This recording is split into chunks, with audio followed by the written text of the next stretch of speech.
అయ్యా నమస్తే పెద్దయ్య గారు. చెప్పయ్యా. ఇదంతా సర్దేసినారు, వదిలేసినట్టున్నారు అంతా. అంతా పోయింది. 10,000 అయింది. 20,000 దాకా అయింది పెట్టుబడి. ఏమన్నీ పొలం మీద వదిలేసినారు కంకులన్నీ? అది తిరిగి పక్షులు, అడవి పక్షులు ఏం చేయని చిచ్చులంట, జీవాలంట. ఎందువల్ల మీది ఒక్కటే వేసారని పంట? ఎంత నష్టం ఇచ్చింటది పెద్దయ్య మీకు ఇదంతా? ఎకరా అంతా ఒక ఎకరా దగ్గర దగ్గర ఎకరా మాధ్యంగా వేసినట్టున్నారు. ఇంకా ఎకరాకి ఎంత అయింది మీకు ఖర్చు? అయింది 10,000 దాకా అయింది. 10,000 అయిందా? 10,000 20,000 అయింది. కిలోలు 20,000 అయిందా? 20,000 అయింది. మీకు దాంట్లో ఎంత ఇప్పుడు ఏమన్నా కోసారా కొంత? ఏం కోసాము చూడండి. ఆ కెమెరామెన్ గారు ఆ పట్ట దిక్కంట చూపండి.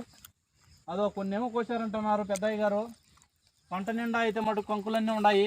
ఇటు పంట చుట్టూ చూపిండి.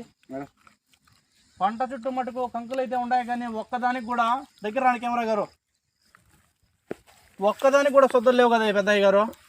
పక్షులు చూడండి, చూపిండి, దగ్గర చూపిండి. అన్ని పక్షులు తినిపోయాయని చెప్తున్నారు పెద్దయ్య గారు. పెద్దయ్య గారు తిన్నారో తెలియడం లేదు, పక్షులు తిన్నాయో తెలియడం లేదు. నాకు